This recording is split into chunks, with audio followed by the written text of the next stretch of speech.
우리 한번 따라합시다. 작은 능력으로. 우리 옆에 분들하고 고백합시다. 작은 능력으로 큰 일을 감당하기를 주의 이름으로 축복합니다.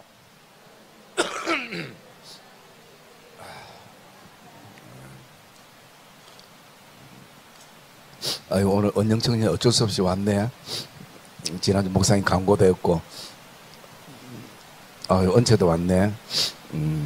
우리 교회 유일한 낙이네요. 여러분, 우리가 이 7교회를 묵상할 때에, 물론 그 당시에 7교회마다 보냈던 편지이기도 하지만, 오늘 이 말씀들을 우리가 접하면서 우리는 이 말씀은 그 당시 수신자들 뿐만 아니라 오늘 우리 교회에, 오늘 나의 신앙에 주님이 직접 써주는 편지라는 그 마음을 가지고 이 7교회에 대한 말씀들을 묵상할 때에 우리가 참 많은 것을 발견하게 되고 또 깨닫게 되는 것입니다. 여러분, 아무리 좋은 음식도 내가 먹지 않으면 그 맛을 알 수가 없는 것이, 여러분들이 유명한 집에 가서 음식을 먹고 온 사람들이 그 음식에 얘기하면 간 사람도 있고 가고 싶은 사람도 있고 들은 사람도 있어요.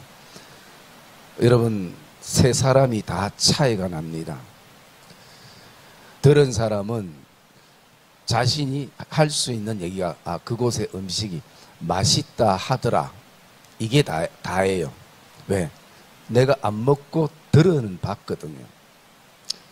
그런데 음식을 그곳에 가서 먹어본 사람은 정확하게 그 음식이 굉장히 맛있다라고 그렇게 단언할 수 있는 것이에요. 여러분, 하나님의 말씀이 굉장히 좋은 말씀들이지만 이게 먼저 내 양식이 돼야 되는 것이에요. 오늘 저와 여러분 안에 먼저 이 7교회를 묵상해 나갈 때에 먼저 그 마음들이 품어지기를 주님의 이름으로 축복합니다. 그래서 이 말씀이 다른 사람을 향한 말씀이 아니라 내 말씀이다. 그래서 그 말씀이 내 말씀이 될 때 내가 찔림을 받기도 하고 위로를 받기도 하고 도전을 받기도 하고 결단을 가지기도 하고, 그런 어떤 성령의 역사들을 우리는 말씀을 통해서 경험할 수 있어야 되는 것입니다.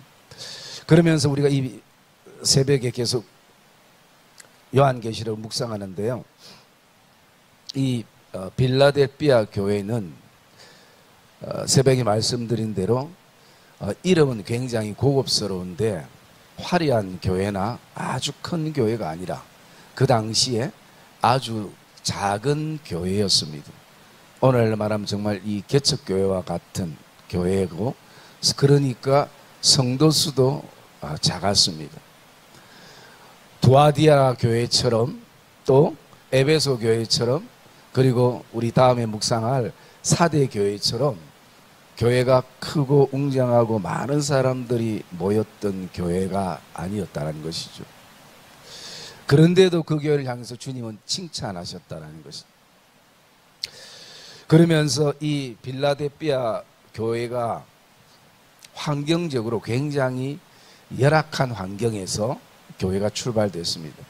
그것은 그 도시 자체가 가장 자주 일어나는 것이 뭐냐면 지진이 굉장히 많이 일어났습니다. 여러분, 우리는 뭐 지진 2도 3도만 해도 막 가슴 놀래고 하는데, 일본처럼 지진이 굉장히 자주 일어나면요, 그것은 전쟁과 같은 것입니다. 그렇기 때문에 한때는 아주 강한 지진으로 도시가 다 폐허가 되어버렸어요. 그 폐허가 된 도시를 다시 짓게 되어지고, 그래서 이름이 잘못돼서 그렇나 싶어서 이름을 황제의 이름으로 도시를 바꿨던 시간도 있었습니다. 물론 나중에는 다시 빌라델피아라는 이름으로 다시 그 도시가 회복이 되었었는데요. 그만큼 열악한 환경 속에서 성도들이 믿음의 삶을 살고 있는 것입니다. 그래서 오늘 우리가 이 말씀을 통해서 주님께서 이 빌라델피아 교회를 향해서 주시는 칭찬과 위로가 또 우리에게, 또 우리 교회에, 또 우리의 신앙에 위로가 되고 또 칭찬이 되고 또 격려와 도전이 되었으면 좋겠다라는 그런 마음으로 오늘 우리가 이 말씀을 좀 묵상을 하려고 합니다. 먼저 주님은 이 교회를 향해서 뭐라고 칭찬하냐면 8절 후반절에 보면 이렇게 말하고 있습니다.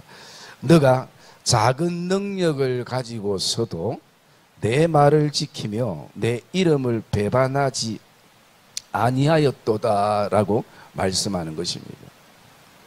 작은 능력을 가지고서도 주의 말씀을 지키고 주의 이름을 더럽히지 않으며 살았다라고 주님이 칭찬해 주시는 것이, 어쩌면 이 칭찬은 빌라델피아 교회 성도들에게 굉장히 깜짝 놀랄 충격으로 다가왔을지도 모릅니다. 이렇게 교회가 작은데, 이렇게 성도 수가 작은데,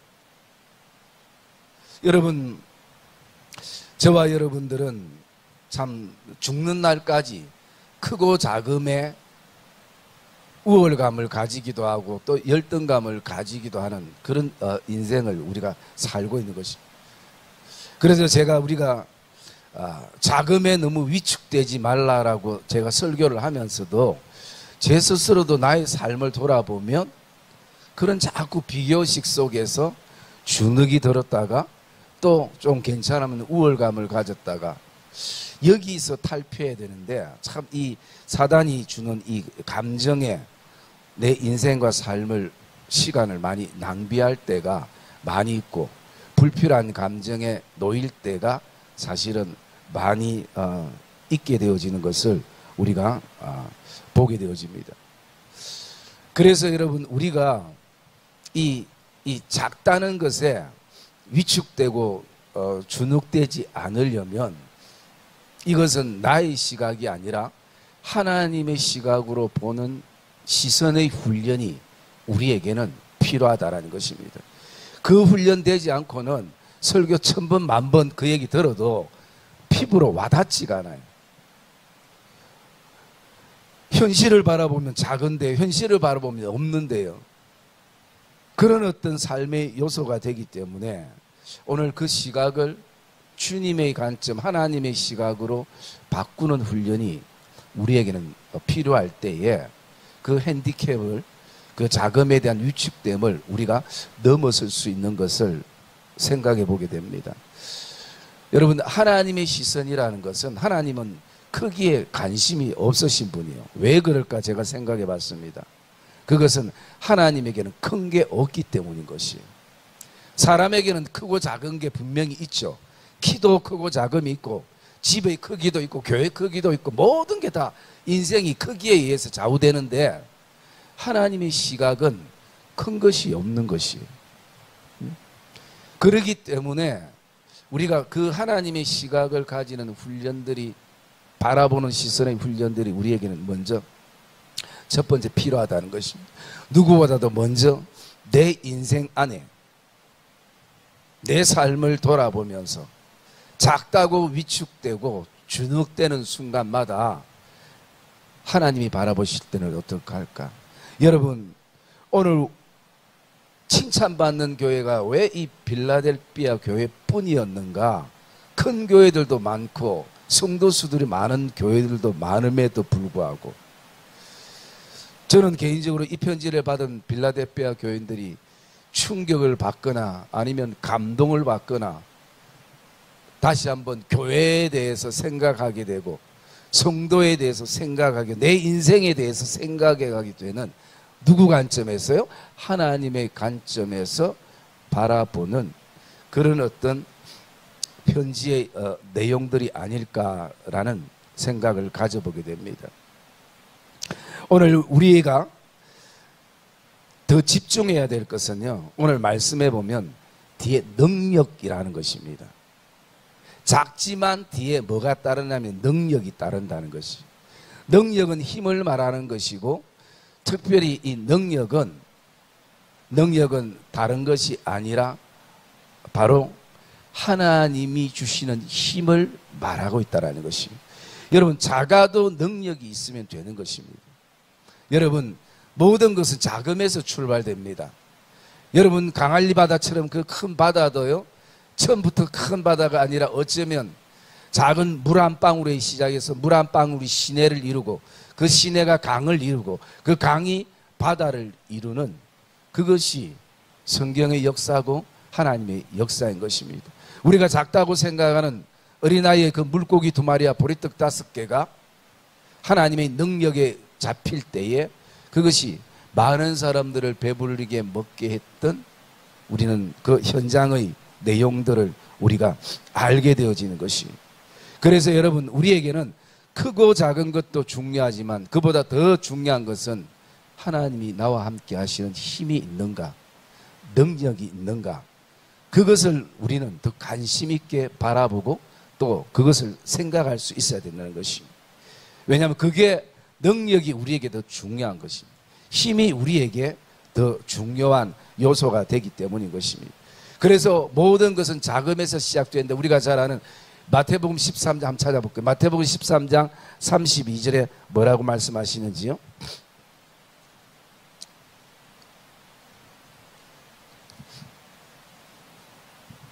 마태복음 13장 32절 같이 봅시다. 시작. 모든 씨보다 작은 것이로되 자란 후에는 풀보다 커서 나무가 되매 공중의 새들이 와서 그 가지에 깃들이니라. 아멘. 여러분, 이게 우리 신앙과 우리 인생이 되기를 주의 이름으로 축복합니다. 처음에는 작은 것이 돼, 모든 씨보다 작은 것이래 돼.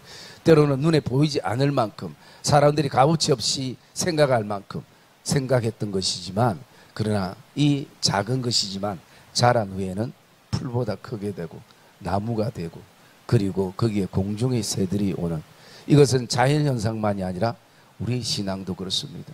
내 신앙이 풍성하면요, 많은 사람들이 나에게 몰려옵니다. 쉼을 얻기 위해서. 그런 신앙의 큰 나무들이 되어줄 수 있는 것, 그건 뭐냐? 그 사람들을 보호하고 지킬 수 있는 하나님이 주시는 힘이 필요한 것입니다. 그래서 오늘 우리가 자금에 포인트를 두지 말고 그 뒤에 능력, 하나님이 붙들어 주시는 힘, 하나님이 함께 하시는 능력, 그것을 우리는 오늘 생각해야 되는 것입니다. 그래서 여러분, 오늘 우리가 드리는 기도가 작은 것이 아닙니다. 여러분이 하는 봉사가 작은 것이 아닙니다. 여러분이 드리는 찬양이 작은 것이 아니에요. 여러분, 찬양은 설교 듣기 위해서 앞에 그냥 부르는 시간들이 아닌 것이에요.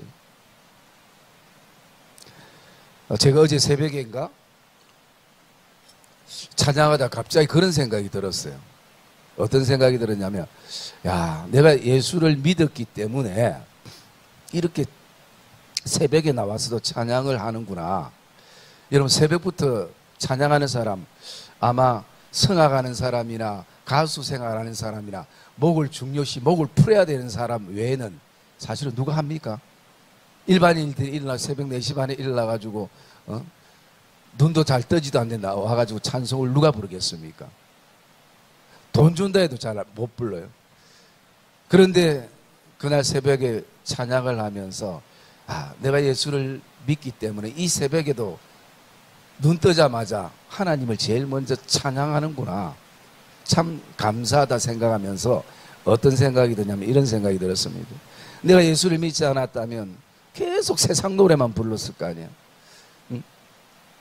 또 다른 뭐 신곡 없나 이러면서 끊임없이 세상 노래만 불렀을 건데, 예수를 믿으니까 이렇게 하나님을 찬양하는 노래를 부를 수 있고, 또 제 나름대로 하나님을 찬양하는 노래를 이렇게 많이 안다는 게 굉장히 감격스럽고 기뻤던 것입니다.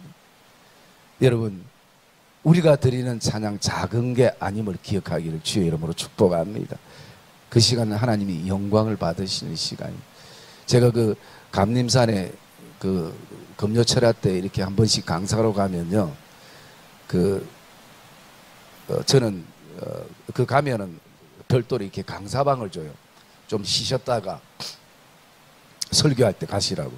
그럼 제가 그 들어가 가지고 일단 세팅이 다 됐는가 보고 들어가 가지고 말씀을 묵상하면서 있다가 그 한 30분 정도 찬양을 하잖아요. 찬양을 하면 제가 꼭 그 찬양 시간에 들어갑니다. 그러면 제가 그렇게 자꾸 하니까 강사방 주는 그 집사님이, 목사님 그 찬양 한 30분, 40분 하니까 5분 전에 들어가시면 돼요. 좀 쉬셨다가. 그러면 제가 뭐라고 하냐면, 저도 찬양하고 은혜를 받으려고요. 그러면서 제가 우리 찬양 팀들이 인도하는 찬양 같이 앉아서 하나님께 찬양합니다. 그것은 뭐냐 하면 하나님이 나 한 사람의 찬양을 기다리시고 나 한 사람의 찬양을 기뻐하신다. 그래도 내가 이렇게 부를 수 있을 때 부르자.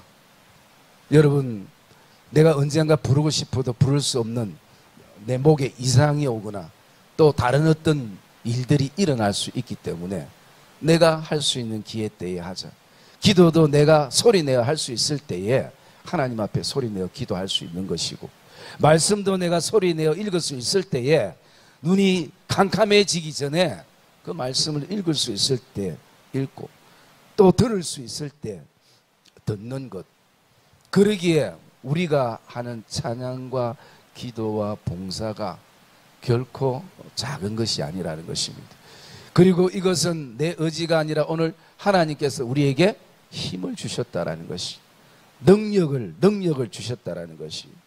그렇기 때문에 오늘 이들도 이 어려운 상황 속에서 믿음을 지키고 신앙의 삶을 살 수 있는 것은 작지만 하나님께서 그들에게 붙잡아 주시는 힘과 능력을 주셨다는 것입니다. 여러분, 우리가 작지만 하나님의 능력으로 많은 일들을 감당하기를 주님의 이름으로 축복합니다. 작은 것이 하는 것이 아니라 하나님의 능력이 하는 것이. 그리고 또 이 말씀 속에 주님은 이 빌라델피아 교회를 향해서 어떤 위로를 하시느냐 보면요, 9절 마지막 절에 보면 이렇게 말하고 있습니다. 그것은 내가 너를 사랑하는 줄 사람들이 알게 하리라. 여러분, 예수님이 사랑한다라고 말씀하시는 것이, 빌라델피아 교회를 향해서 그 처참하게 지진을 통해서 다 무너지고 생활고가 어렵고 어쩌면 참 신앙생활하기도 지치고 힘들고 먹고 살기도 힘든 그 상황 속에 교회를 섬기고 피곤한 가운데서도 예배함에 꾹꾹 그렇게 나가는 그런 어떤 모든 어려운 상황 속에 주님께서 오늘도 말씀하는 것이, 내가 너를 사랑한다 라고 말씀하는 것이. 여러분, 예수님의 그 사랑은 건물을 보고 사랑하는 것이 아닐 것입니다.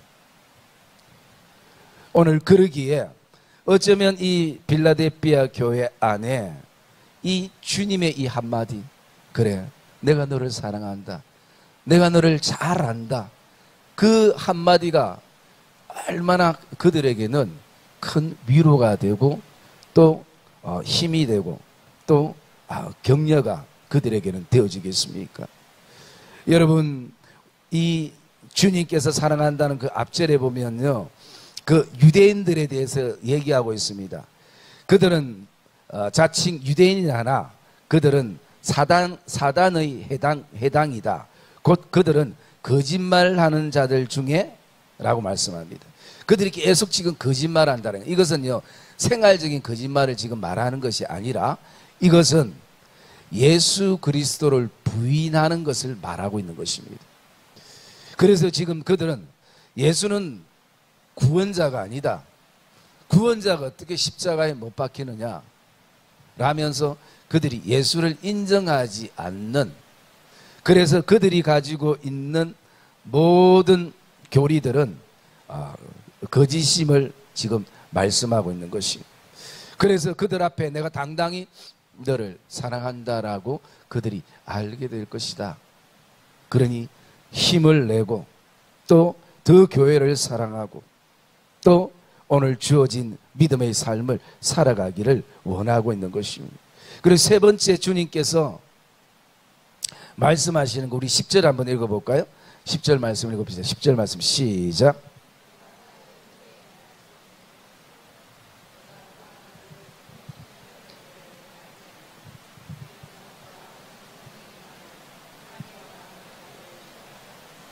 예.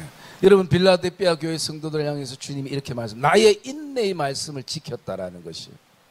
여러분 나의 인내의 말씀이 뭔가, 이것은 그 성도들의 인내를 말하기보다, 교회의 인내를 말하기보다 이 주님의 인내를 말하고 있는 것입니다. 여러분 주님의 인내가 어떤 인내입니까?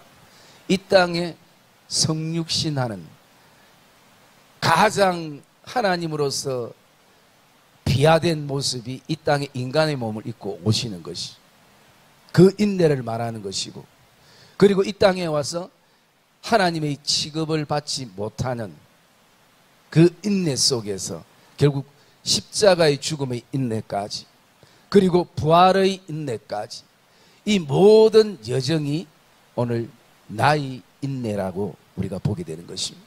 그러면서 나의 인내, 이 말씀은 뭔가? 이 말씀은 바로 그것이 바로 우리에게 주어진 복음인 것입니다. 그래서 이것은 그 성도들의 인내를 말하는 것이 아니라 주님의 인내를 다 포함하고 있는 하나님의 그 복음, 그 복음을 우리가 지금 이 빌라델피아 교회가 그 말씀을 지키고 그 말씀을 붙잡고 있다는 것입니다. 여러분 오늘 저와 여러분 안에도 이런 결단이 있기를 주의 이름으로 축복합니다. 오늘 정말 우리가 정말 복음 하나로 예수 그리스도 한 분이면 충분합니다라는 것이 어떤 슬로건이 아니라 저와 여러분 안에 실제가 되어지기를 주의 이름으로 축복합니다. 빌라델피아 교인들은 그렇게 살았습니다. 오직 복음 하나 붙잡고, 그러나 그 복음 하나가 그들에게는 모든 것이었습니다. 그 복음 하나가 그들에게는 전부였습니다. 그들에게는 정말 예수 그리스도 한 분이 전부였습니다. 여러분 얼마나 부러운 신앙의 고백이고 또 우리가 닮아가야 될 그런 모습이기도 하는 것입니다. 그러면 우리가 오늘도 복음을 붙잡고 산다는 것은 다른 말로 말씀드리면요, 내 안에 오늘 예수의 흔적이 있어야 되는 것이, 예수의 흔적. 여기 계신 분들 가운데 생명이 지장이 있어서 수술하신 분이 계시는지 모르겠지만, 수술하면 뭐 지금은 또 의술이 말대로 수술의 흔적이 없을 수도 있지만 때로는 수술의 흔적이 있을 수도 있을 것이에요. 여러분들 옛날에 뭐 아기 나오면 수술하면 다 그 수술의 흔적이 있잖아요. 그런데 그 수술의 흔적을 아기 엄마는 부끄러워하지 않습니다. 목욕탕 가도 부끄러워하지 않아요. 왜 그렇습니까? 그 수술을 통해서 생명이 살아났거든요. 그 수술을 통해서 내 생명이 살아났거든요. 그래서 때로는 좀 흉측하고 하고 미모상 보기 힘들기도 하지만, 그러나 그것을 원망하거나 그것을 가지고 부끄러워하지 않습니다. 왜? 이 상처보다 더 중요한 거, 이 상처가 없다면 나는 죽은 것이에요.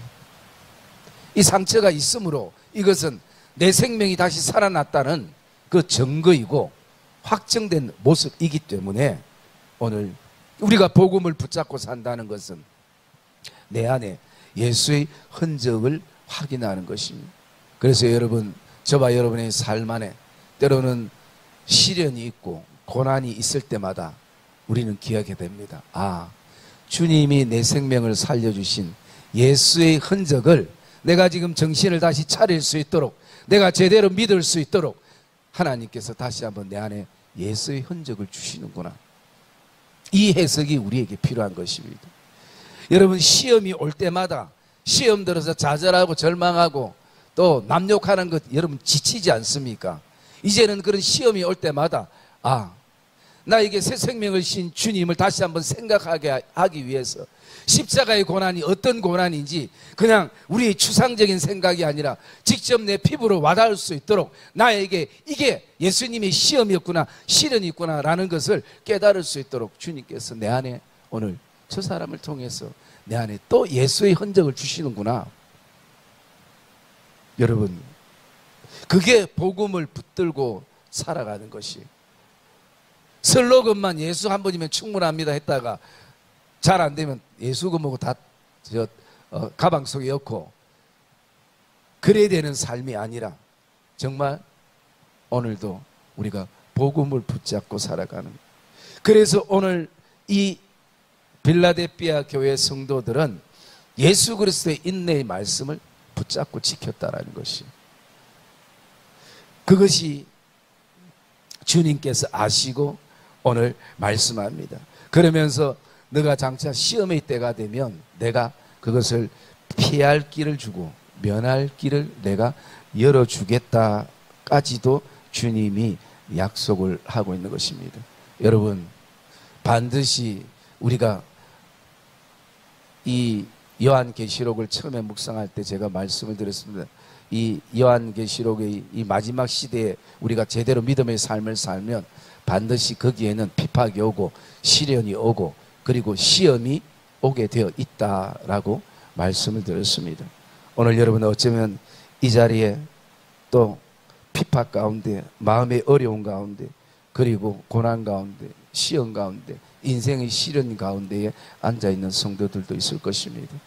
오늘 그러나 그것이 다시 한번 복음으로 해석되기를 주의 이름으로 축복합니다. 예수 그리스도의 복음이 어떤 복음이었는가 우리가 다시 한번 깊이 돌아봐야 되는 것이, 그분은 하늘 보좌를 버리고 이 땅에 오셨습니다. 하나님의 아들이라 인정받지 못했지만 그들은 끊임없이 사람들에게 그분은 오늘도 하나님 나라를 선포했습니다. 십자가에 죽기까지.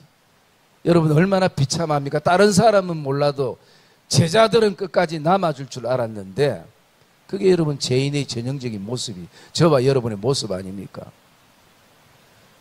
큰 소리 치는 베드로 역시도 물론 그 순간은 진심일 수도 있지만 두려움에 놓이게 되면 그렇게 흐르게 되는 것이, 그러나 오늘 우리가 그 주님의 십자가의 죽음에서 부활에 이르기까지도 아직도 예수를 인정하지 않는 이 놀라운 복음, 그 복음을 우리가 오늘도 가슴에 품고 오늘도 저와 여러분이 살아가는 이 모든 삶은 이제 예수의 흔적을 남기며 살아가는 삶이 되기를 주님의 이름으로 축복합니다.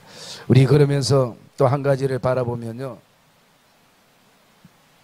오늘 12절 말씀 한번 봅시다.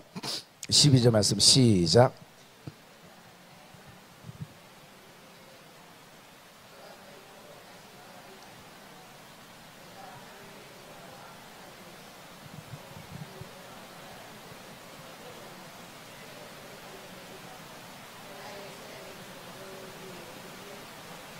아멘.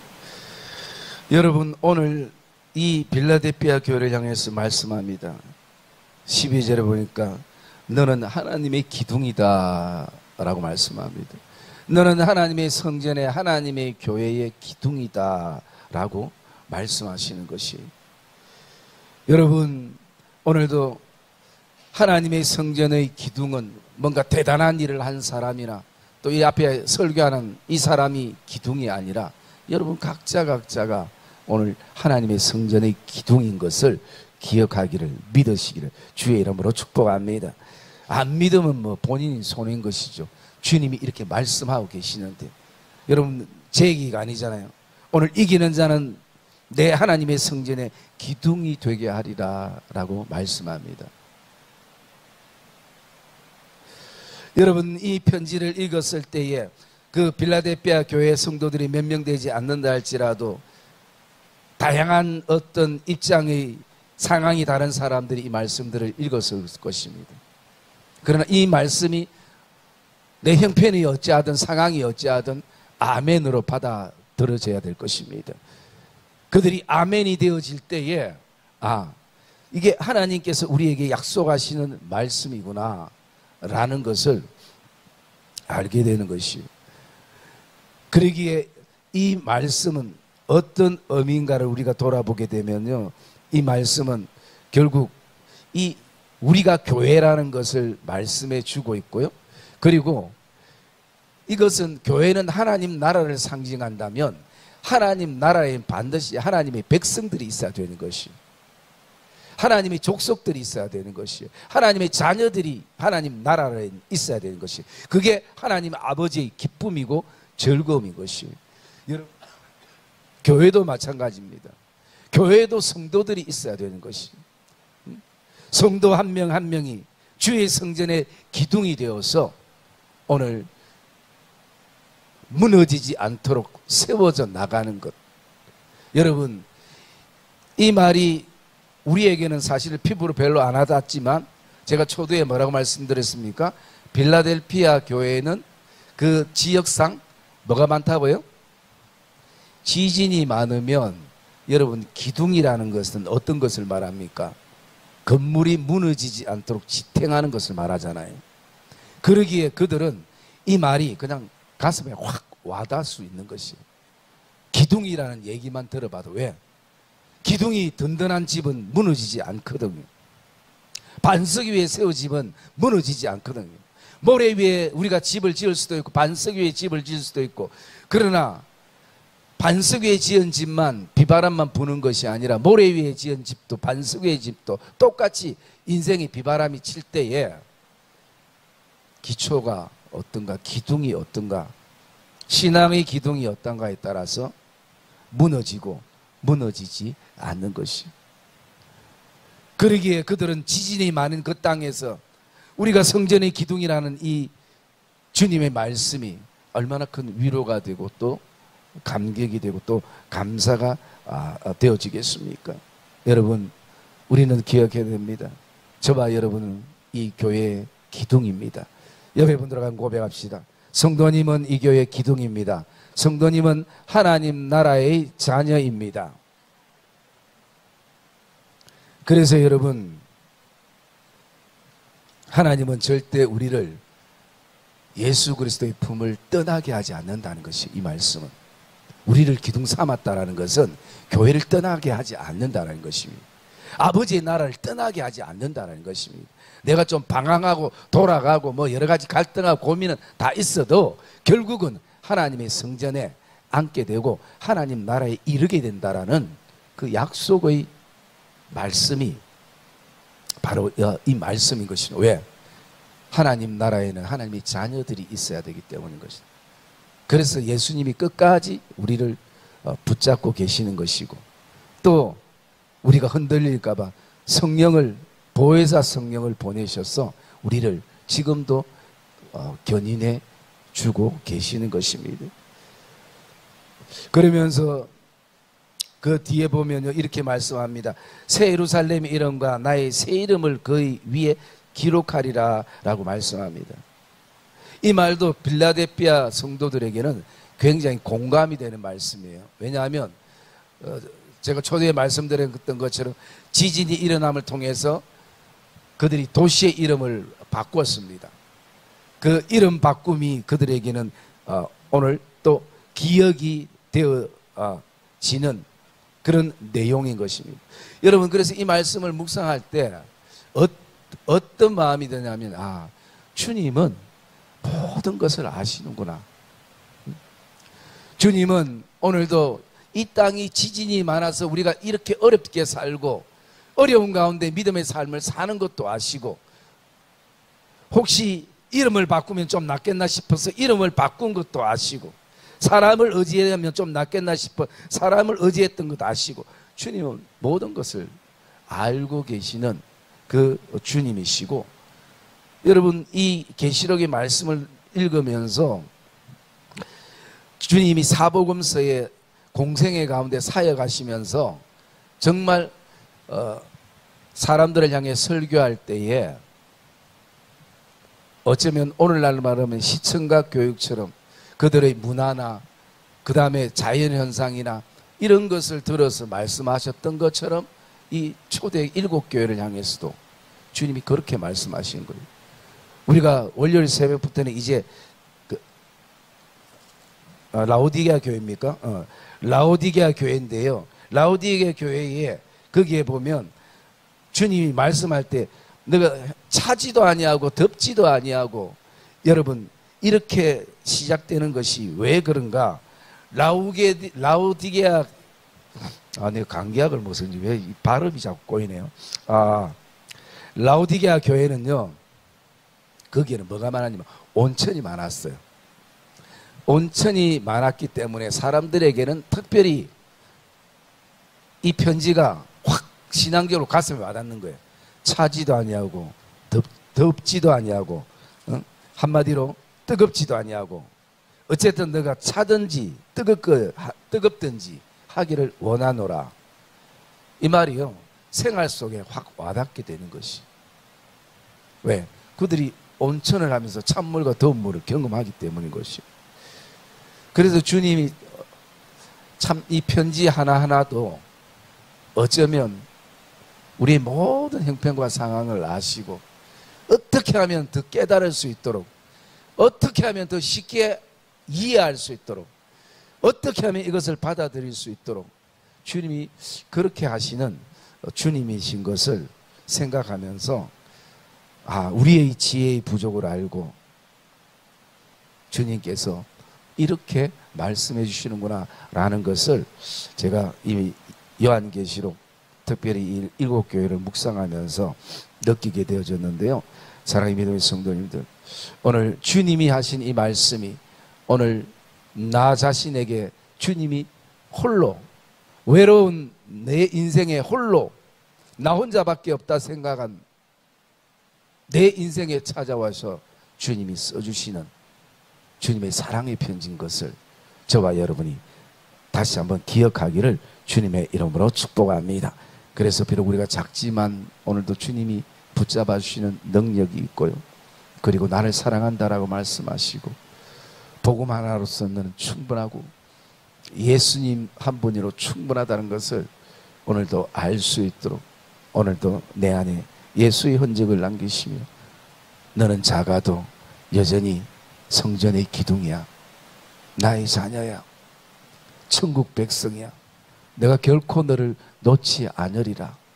오늘 이것은 한 목사의 말이 아니라 오늘 여러분이 신뢰하고 여러분이 따르고 여러분이 배우기를 원하는 주님의 말씀인 것을 저와 여러분들이 오늘도 기억하시고 이것이 저와 여러분의 삶에 다시 한번 믿음의 도전이 되어지는 복된 시간 되시기를 주님의 이름으로 축복합니다.